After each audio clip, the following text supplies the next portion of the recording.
You're listening to the So Good It Doesn't Make Sense podcast, a podcast for women navigating divorce who want more. More clarity, more money, more peace, more power. I'm Megan Norris, divorce expert, coach, and the friend who's going to tell you the truth. Not just about what's happening right now, but about what's possible for you next. This podcast is about making decisions you trust, building a life you actually want, and becoming the version of you that no one saw coming. Whether you're in it, ending it, or already out, you're in the right place. You're about to become the CEO of your life and create one so good it doesn't make sense. Let's get started. Oh, hi. Welcome back to the podcast. How are we doing? How's everyone feeling today? How are you? Do a vibe check. I was thinking this morning I took the dog for a walk. I wear a weighted vest now because we're supposed to be taking care of our bone density. So I walk the dog almost every day with a weighted vest. And it occurred to me, I was telling a friend a story on Voxer about how I didn't speak until I was 2 years old. I didn't say a word, not any words. And then at 2, I just started speaking in full sentences. And that is a story I've heard my entire life, often followed up by, you're just so quiet and you just don't have a lot on your mind. Or no, you don't share what's on your mind. And so you are a woman of few words. And I was appreciating the irony of now my whole job being mostly just talking and listening, talking and listening.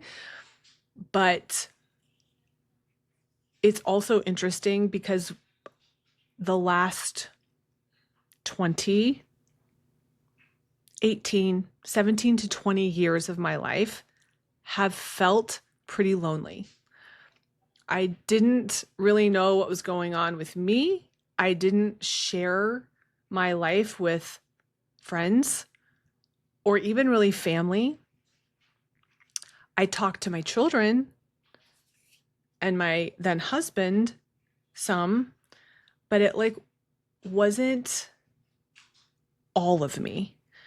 And now in the last 3 years since my divorce, I have cultivated a handful. It's not dozens of people, but it's like this tight inner circle of women that I trust and love. And then there's like these ripples, right? Some of you are in my program and I talk to you and feel very connected to you and would call you a friend. Not would, but I would call you friends. And then if you're just in my audience, right, the ripples go out. But I remember setting out intentionally after my divorce saying, I want a community. And I thought it was going to look like an in-person community, but now I realize that it wasn't going to look like that first. It was going to look like this initially. Maybe an in-person community will follow one day. I don't know. But it's not lost on me that I've probably talked more in the last 3 years than I have my entire life put together. And I don't think that's an exaggeration. This ring light is so aggressive right now. If you're on YouTube, I have turned down. Okay, that's better. Yeah. So I bet some of you can relate. And I'm so thankful to my past self for having that be part of my vision, and then being willing to be in relationship with other women, even when it's vulnerable or uncomfortable, and not just skip out or avoid or, I don't know, check out because it wasn't convenient or easy. I mean, they are convenient and easy, but I'm just saying, like, I'm like in it. right? I'm like in these relationships and I'm not like ride or die. I don't know. It's been a minute since I felt that way. Uh, like since high school, maybe? No, law school. We'll say law school. Okay. A peek inside my brain. That's enough. Let's talk about the Accelerator Framework. This is the framework that I teach inside my membership, but I want you to know these 4 pillars because they're not just for divorce, they're for any adversity that you face. Any adversity you face in this life, going from now onward, you can use these 4 leadership pillars to guide you through the adversity so that it becomes a setup for something even better instead of a setback or just something horrible that you have to go through because you made a bad choice. What a drag. What a drag that story is. I don't believe that. I think everything, I don't love the story, everything happens for a reason.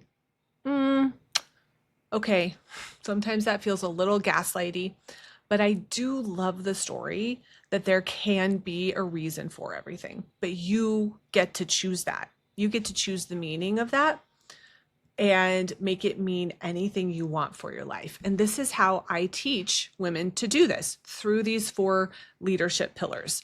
So the first one is emotional resilience.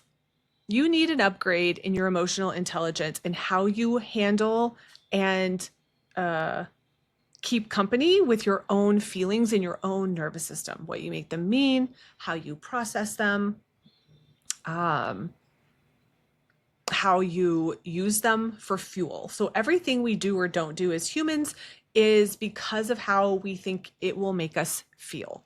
And most of us have spent a long time, maybe our entire lives, disconnected from how we feel or trying to control our external circumstances to make ourselves feel better. And that just doesn't work when you're in adversity, because adversity, by definition, is things happening outside of you that you cannot control, that don't feel good, that you don't like and wouldn't choose. Like things that happen in a divorce. So we need your emotional resilience to come back online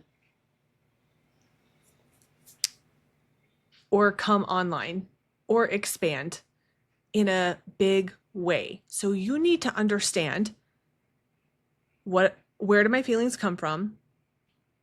How do I process it in a way that's supportive for me instead of in a way that just creates more suffering? What do I want to do with them?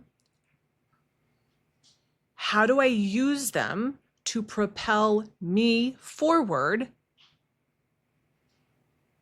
and as a building block for the future?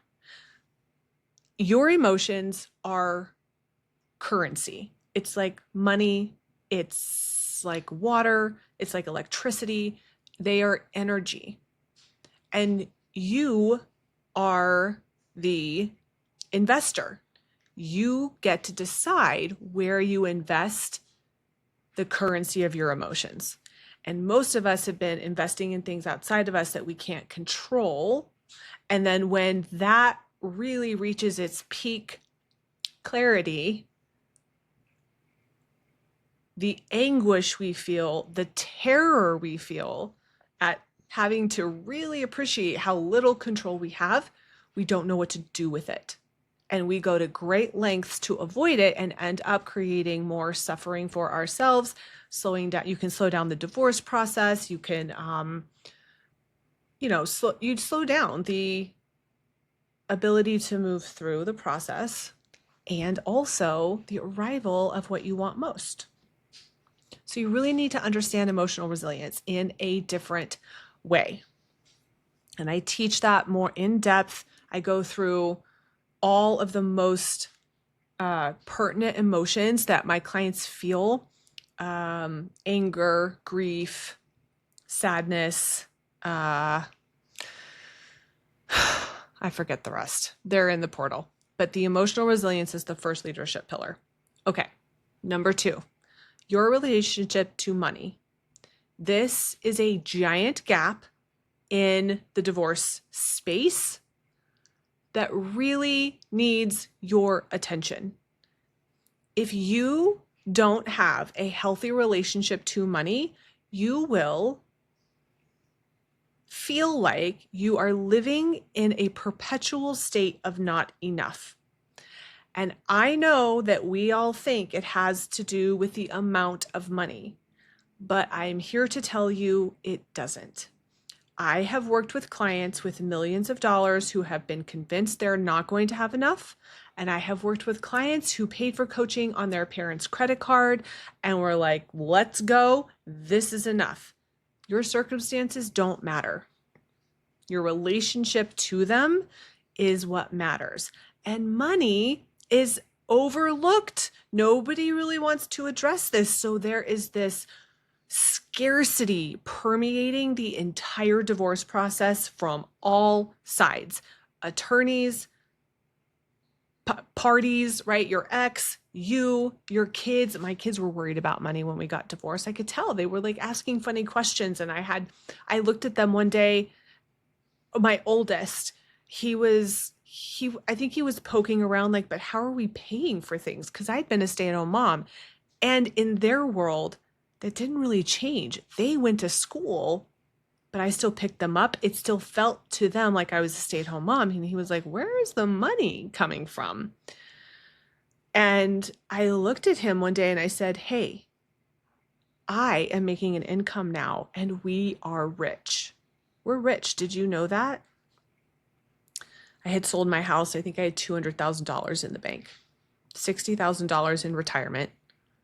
I looked at him. I said, we are rich and we're safe. We have enough money. And his entire body relaxed and his entire demeanor changed. And you could tell in that moment, helped him create so much safety and security in his life. I told all of them, all the kids, I was like, hey guys, did you know that we're rich? And they were like, what? I changed their relationship to money in that moment because they wanted to know how much. I showed them my bank account. They wanted to see how I was getting paid, and I showed them. And that was in the beginning of me working on my relationship to money. It's come so far. I created just an entire course just for that. It's called Savage Abundance, but there are modules and lessons in the portal that are going to help you relate to money in an empowering way, no matter how much you have or don't have, so that you can set yourself up to make the money you want to make in your own name. Sometimes I will work with a client and she doesn't have making a ton of money in her own name on her vision board, and I encourage her to put it there because why not? Your financial sovereignty is key to your safety and security, free will, and choice. When someone told me during my divorce that they were so sorry for what this meant for my life, I know what she was referencing. She got divorced in the 80s with 2 kids on a teacher's salary. She had to get remarried again. You give yourself choice by being brave enough to say, I want to make this amount of money in my own name just to know that I can. So that I always have a choice. That is becoming your own guarantee. And in order to do that, you have to change the way you're relating to money. I promise you that your relationship to money is a lot like your relationship to your ex, and it's a lot like your relationship to yourself, but in surprising ways. You don't need to go back and think about how your parents told you money doesn't grow on trees in order to change this. And some of those mindset shifts are in the portal. Others of them are in the Savage Abundance course. I'll link both in the show notes. So fancy. Okay, so the first pillar is emotional resilience. The second pillar is your relationship to money.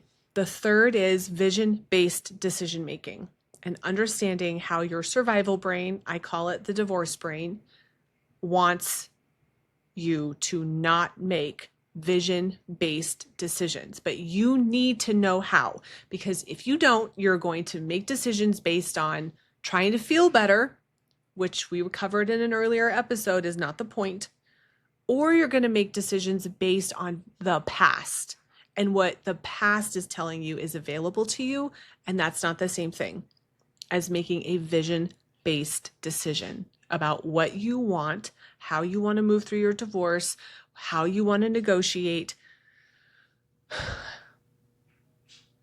There's some good episodes on the private subscriber only podcast about that, and in some of my courses that I'm not going to share here. But my relationship to money was key in me being able to navigate my divorce in the way that I did, that helped us get divorced in 6 months, and then to invite 6 figures into my world the first 12 months after my divorce. And now I think we just crossed $1 million. I need to look in revenue in the last 3 years. It's because I changed my relationship to money.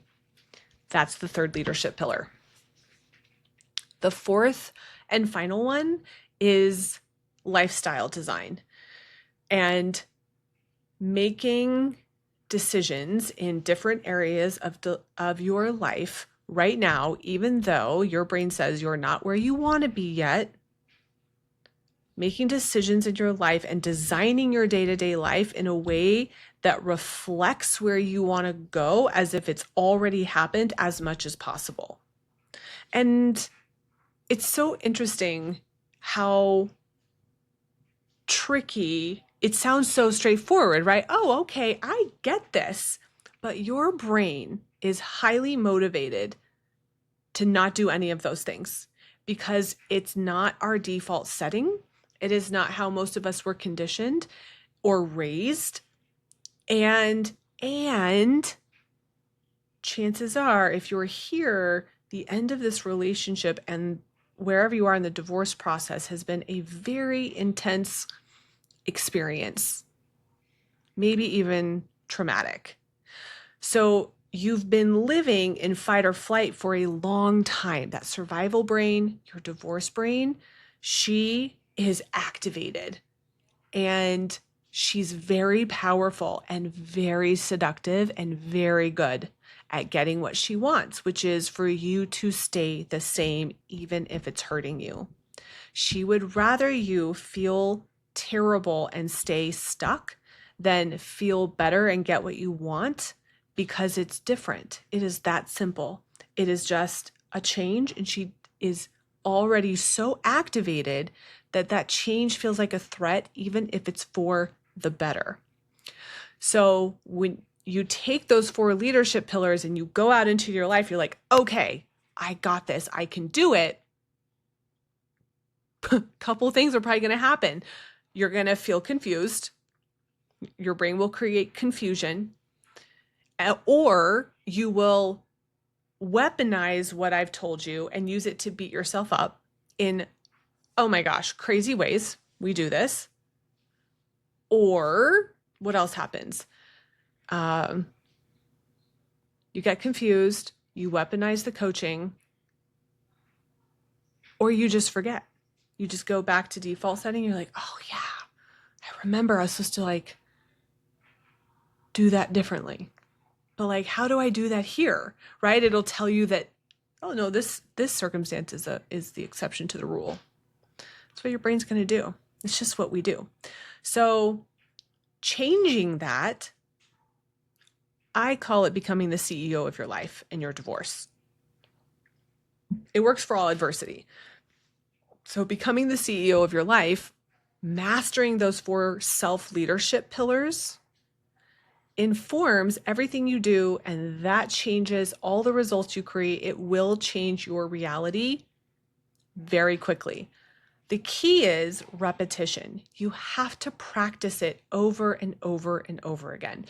It would be like if I told you to go to YouTube and watch a video on someone doing the butterfly stroke in a pool, and you watched an instructional video, and then you watched some people doing it, and you said, okay, I know how to do it. I've mastered it. That is not the same thing as getting in a pool and having the physical experience of trying to coordinate your body to do the butterfly stroke. I know, I've been to high school swim meets now, and I can tell you it's not that easy. It's it's pretty entertaining. You can't just watch it, passively listen to it, and expect it to be integrated.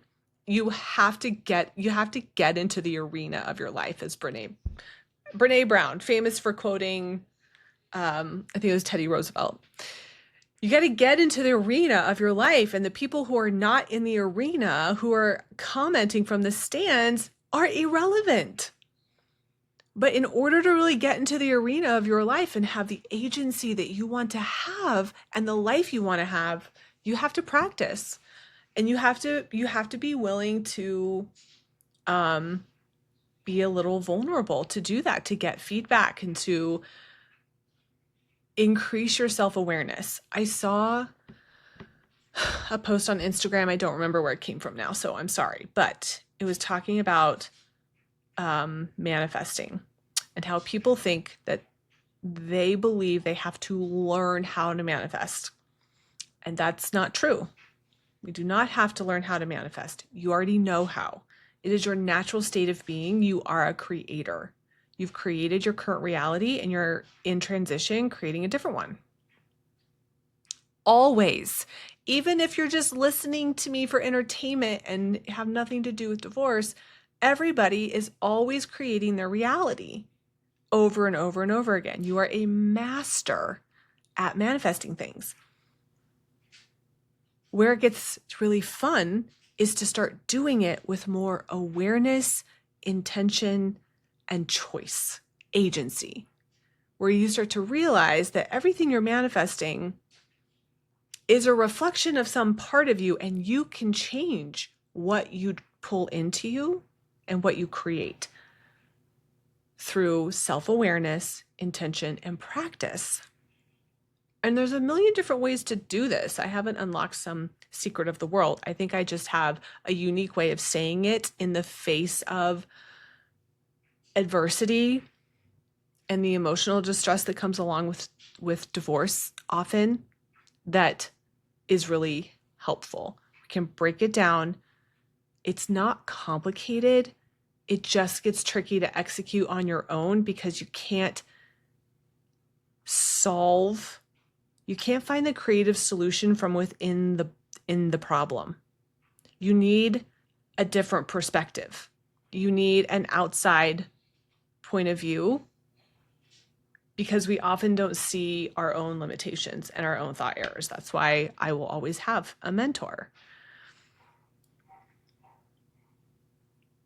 because I almost never initially see where I am once again just trying to do it right. That is my thing. If I just do it right, then I'll be safe and I'll get what I want and I'll be a guarantee. And boy, that is a miserable place for me to be. I'm getting better at recognizing when I'm there, but it was through the practice of these 4 leadership pillars that I was able to do that. And now I'm getting so much better at manifesting things that I want, and it's so fun. It's so fun. And you may be in a place right now where you'd give anything for your life to feel fun again. I see you, and I have so much compassion and empathy for the spot you're in, and I'm not even a little bit worried about you, because you are a sure thing. You've always been the one, and this is no different, and it's not going to feel like this forever, and you're here listening and getting life-changing tools that are putting you in the driver's seat of the divorce process, of your life, of your money, of your future. And so I know that whatever you're feeling today as you're listening to this is the foundation. It is the currency. It's the investment that you make in a life so good it doesn't make sense. You don't put $1,000 into a savings account and expect it to turn into $10,000 overnight. That's what we want, because we want to like skip the hard part. We want to skip the waiting, but it is in the waiting. It is in the forced, mandatory waiting period where you meet yourself and you have to figure out who you're going to be. And if you're in that spot right now, I'm so happy that you finally got here. And I'm so excited for what this means for your life. I'm not sorry. I'm excited for you because it's going to be so good it doesn't make sense, and you deserve that. So however you're feeling today, you can take those 4 leadership pillars and let them inform how you handle it and how you treat yourself and the decision you make next. And you're going to see that it really does start to change everything pretty quickly. And if you want to take the work deeper, you can join my membership and come to the next live coaching call. I guarantee you, about 24 hours after being inside that portal, you will message me and you will say, OMG, I had no idea this has changed my life. I get those messages all the time from women coming in, tuning into one thing that changes everything for them, and then messaging me. That's at your fingertips if you want that, and it feels like the next thing you want to do. Okay, that's all I have for you today. I'll see you back here again next week. Bye. Thanks for listening to the So Good It Doesn't Make Sense podcast. If today's episode resonated, please take a minute and leave a review. It helps women find this work and change their lives and divorces too. For more support, be sure you follow me on Instagram at Megan Norris Coaching. That's where I share real-time strategy, perspective, and what it actually looks like day to day. And when you're ready to go deeper, join the Divorce Academy, my monthly membership for women navigating divorce with clarity, power, and community. I'll see you next week. This podcast is for informational purposes only and is not a substitute for legal, financial, or mental health advice. Please consult with licensed professionals as needed.